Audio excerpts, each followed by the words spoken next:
Hi everybody, I'm Gio. This story is a redo of an earlier one. It had a couple of sound issues. It's called Boiled Lobsters. Every time I kissed Kirby Cousins, an electric thrill shot through me. Kirby had learned how to kiss the way I like it. He descended to my neck, and I lifted my head to let him lick his way to my shoulder. Oops, my flannel shirt was in the way, so he unbuttoned all the buttons and opened it wide enough that it almost fell off me. He fondled one of my nipples as his mouth nuzzled the side of my neck.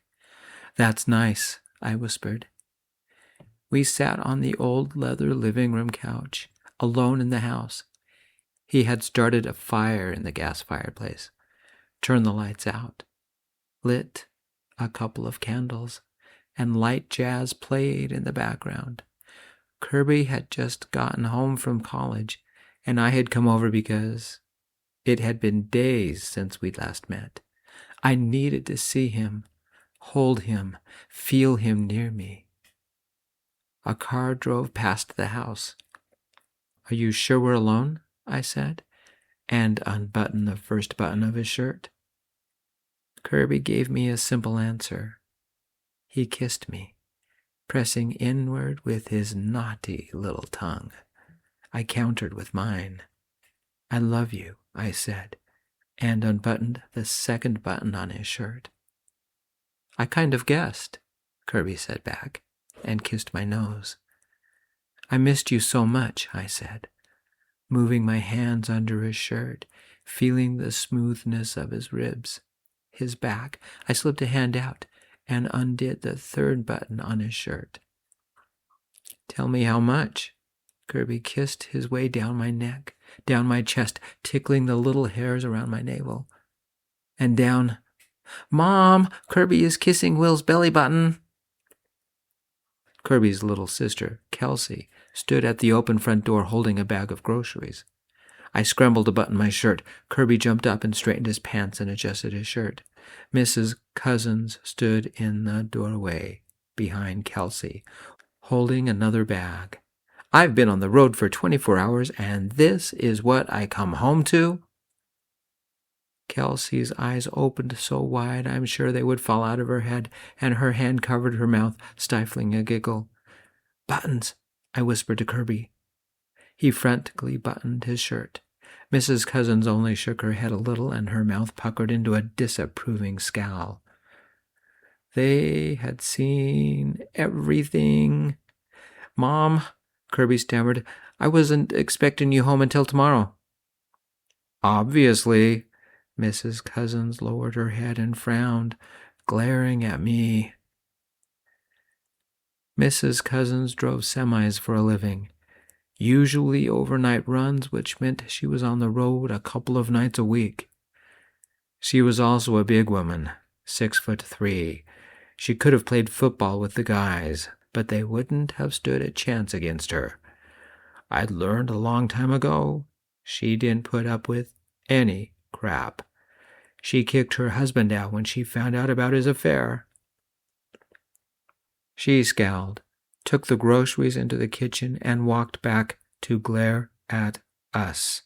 "Kelsey, you're staying with your friends tonight." "Mom?" Kelsey yelled. "Don't argue. It's time I had a long talk with your brother. Alone." Mrs. Cousins turned the lights on and turned the fire off. She blew out the candles. "But we were going to have pizza," Kelsey said. Mrs. Cousins reached into her pocket and pulled out a 20. "Have it with your friends. Call them. Now." Kirby took my hand and said, "Mom, don't be mad at Will. I can explain." I have eyes. Mrs. Cousins walked into the kitchen, followed by Kelsey. "Your hand is really cold," I whispered. "So's yours." "Did you ever tell your mom about us?" "Mom has a temper," Kirby said. "I never even told her I was gay." Kirby took a deep breath, leaned back on the couch, screwing his face up to keep from crying. God, everything was so perfect tonight. Did you see her face? She's really pissed. I kept hold of his hand, feeling his cold terror flood into me. Kelsey came back, chatting on her phone. Mom's mad at Kirby and wants me out of the house so she can yell at him. Isn't that great? What for? Came a little voice from the phone. Get this, Kelsey squealed.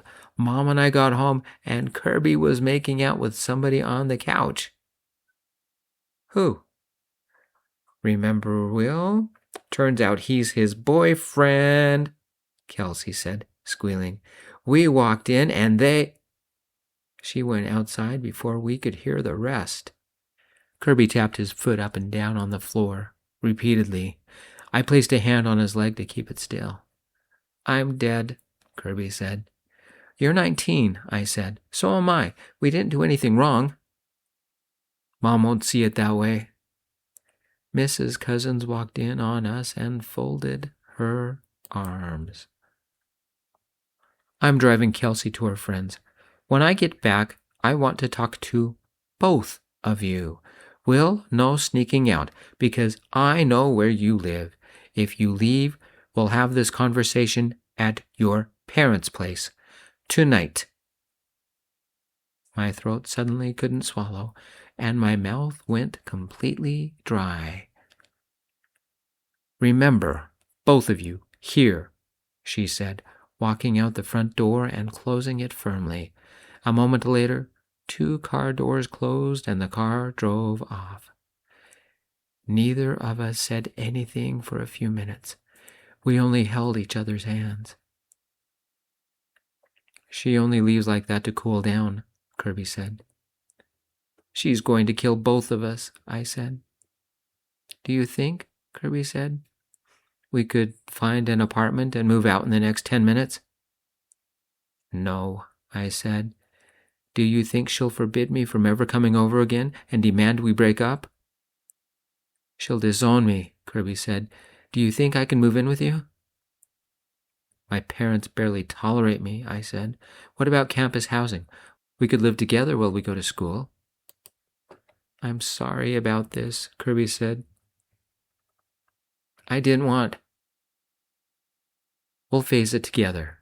I placed an arm around Kirby's shoulders, and we sat like that for 20 minutes, maybe more. Neither one of us wanted to move. This might be our last night together, Kirby said. Will, I really love you. Headlights illuminated the front window. A car pulled up outside the house. The car door slammed. Footsteps came to the doorway. Remember, I said, you and me, we're always together. The front door opened. Mrs. Cousins came in with a pizza and a couple of grocery sacks. Kirby, get the door. Kirby jumped up and closed it for his mom.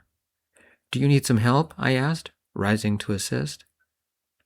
She nodded at the couch. Sit down. Kirby and I need to talk. When we're done, it's your turn. Kirby, help me take these to the kitchen. Yes, Mom. They left, and I tried not to overhear their conversation. How long have you been dating, Will?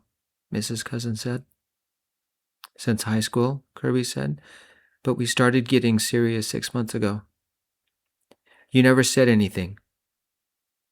No, Kirby said in a very small voice. Why not?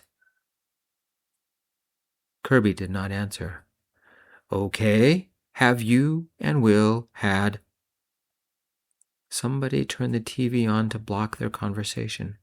I waited for 10 minutes. My stomach did flip-flops at every noise. I hope I wouldn't throw up.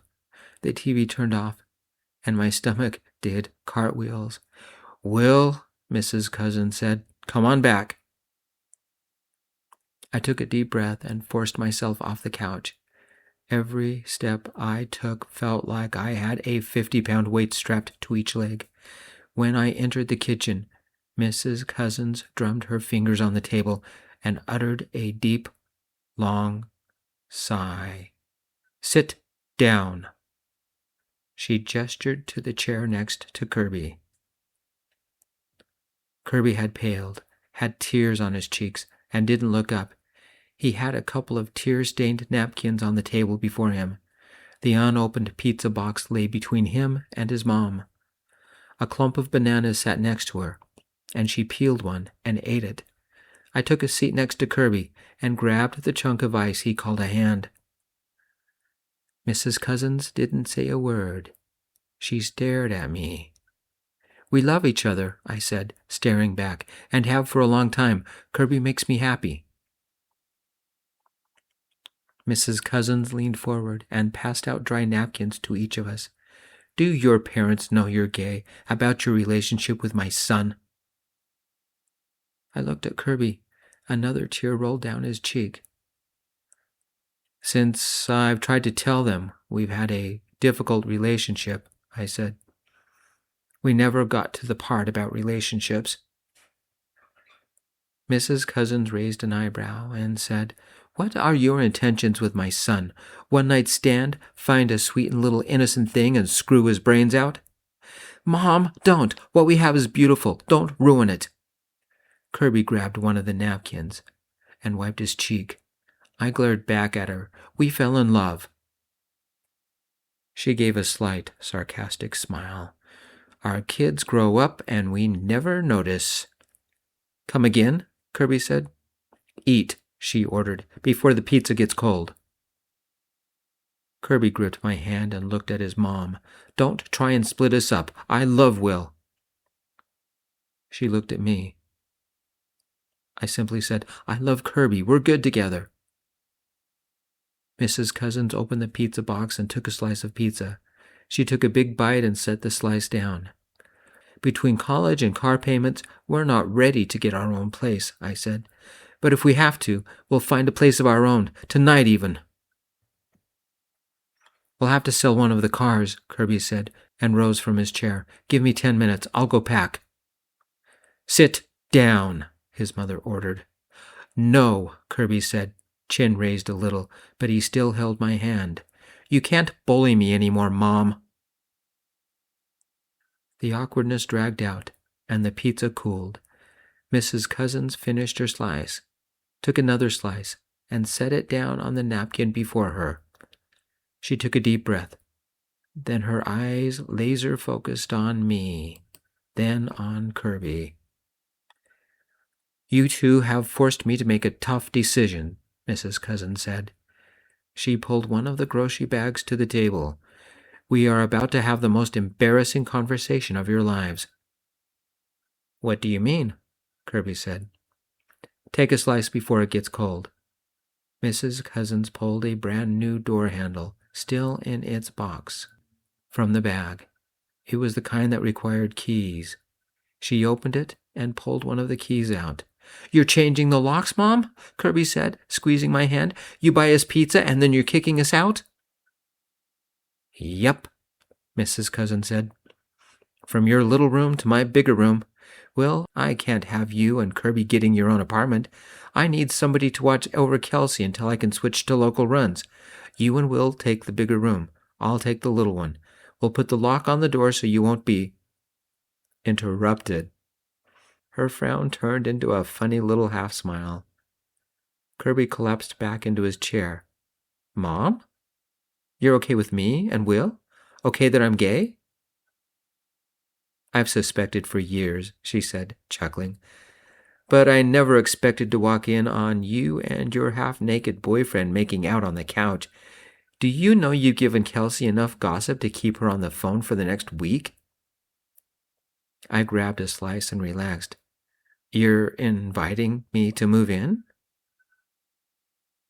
"I need somebody to keep Kirby and Kelsey out of trouble," Mrs. Cousins said.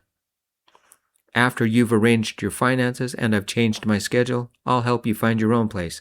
Can you wait 6 months? Old Ed retires then, and I'm going to take his run." "I've been afraid of you finding out for years. I thought you'd be really mad," Kirby said. "I'm mad all right," Mrs. Cousins said. "At myself. My own son is afraid to talk to me." "I'm sorry, Mom." Mrs. Cousins got up out of her chair and walked over to Kirby. That will have to change. She hugged Kirby, and he hugged her back. Mrs. Cousins sat back down and separated 2 bananas from the bunch. I don't care who you fall in love with, as long as they make you smile. Will does. Kirby looked at me, then back at his mom. Maybe you could explain why this conversation is supposed to be so embarrassing. Sex Ed 101. We had that chat when you were 13. I'm assuming Will had one like it with his folks. Mrs. Cousins chuckled and handed each of us a banana. Will, welcome to the family. Thanks, I said, staring at the banana. She pulled a box of condoms from the bag. Mom! What are you doing with those? I asked. The reason Kelsey had to leave. Sex Ed 102. Mrs. Cousins smiled wickedly, then passed us both a condom. The Practical Guide to Safe Sex. Lesson 1. How to dress for the occasion. Don't eat the bananas, boys. You'll need them for practice. A tube of lube rolled out of the bag. Ignore that, Mrs. Cousins said innocently. We'll get to Sex Ed 103, the gay edition, soon enough. The heat flooded my face, and Kirby blushed so bad he looked like he had a sunburn. Mrs. Cousins laughed as she slid the pizza to us. Look at the 2 of you, as red as boiled lobsters. Take a slice, boys, and let's begin. Thank you guys for listening. This is one of my early stories. And I didn't have a very good sound system back then. In fact, I was using the sound system on my old laptop. So, hopefully the sound is better now. Thank you for listening. Peace, my friends. I love you all.